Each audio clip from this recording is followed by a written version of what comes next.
Hello friends, વિનીસ cake and chocolates. આજે આપણે બનાવીશું ફરાળી પેટીસ. એમાં મીડિયમ સાઇઝના 4 બટેટા બાફેલા લેશું, એને મેશ કરી નાખશું. આ છે ને એક ચીકાશ થઈ જશે બટેટામાં. પછી તેને આવી રીતે મેશ કરી નાખવાના છે. પછી તેમાં લેશું આપણે માંડવીનો ભૂકો 2 થી 3 ચમચી.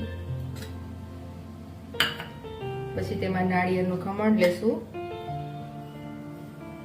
2 ચમચી. પછી આદુ મરચાંની પેસ્ટ લેશું, તમારે જેવું તીખું ખાવું હોય એ પ્રમાણે. પછી તેમાં મરી પાવડર ઉમેરીશું. પછી તેમાં સ્વાદ પ્રમાણે મીઠું ઉમેરીશું. તેમાં ખાંડ ઉમેરીશું સ્વાદ પ્રમાણે. પછી તેમાં ધાણા ભાજી નાખીશું. પછી થોડાક તલ ઉમેરીશું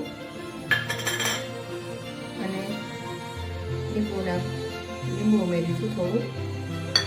તેને હાથેથી મિક્સ કરશું.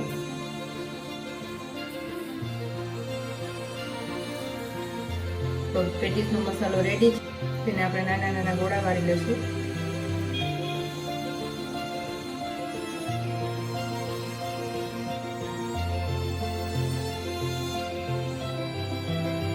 ગોળા વાળીને તૈયાર છે. હવે આપણે ઉપરના પડની તૈયારી કરશું. હવે તેમાં 3 બટેટા લેશું બાફેલા, તેને છીણી નાખશું.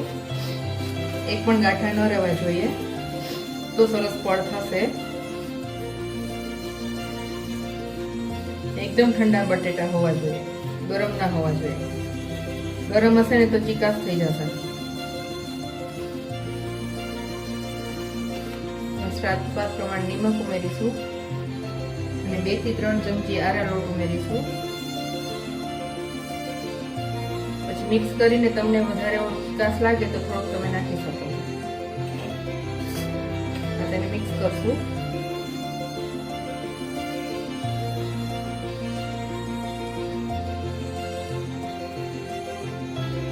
હવે તેને આપણે પેટીસ વાળી લેશું. થોડોક લોટ લેશું.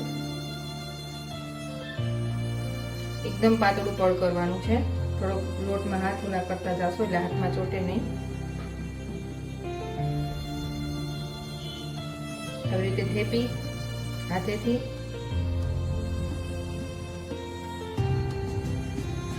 પછી તેમાં આ રાખી ગોળો, પછી આવી રીતે કરી એક પણ એકદમ સરસ થઈ જવું જોઈએ.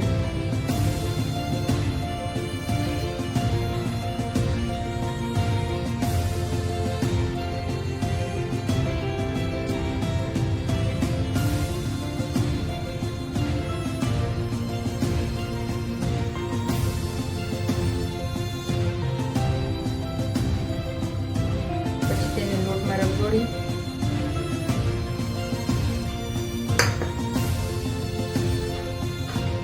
તૈયાર છે આપણી પેટીસ.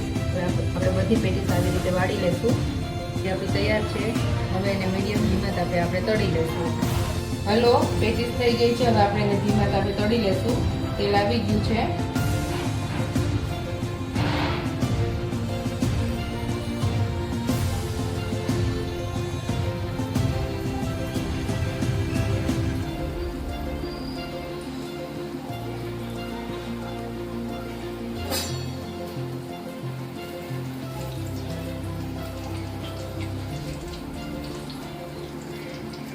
આપણી પેટીસ તૈયાર થઈ ગઈ છે, મસ્ત ક્રિસ્પી. તેવી જ રીતે બધી પેટીસ આપણે ફ્રાય કરી લેશું.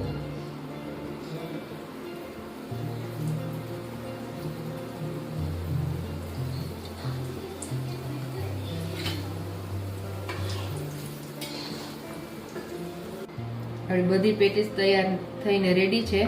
હવે એને આપણે સર્વ કરશું.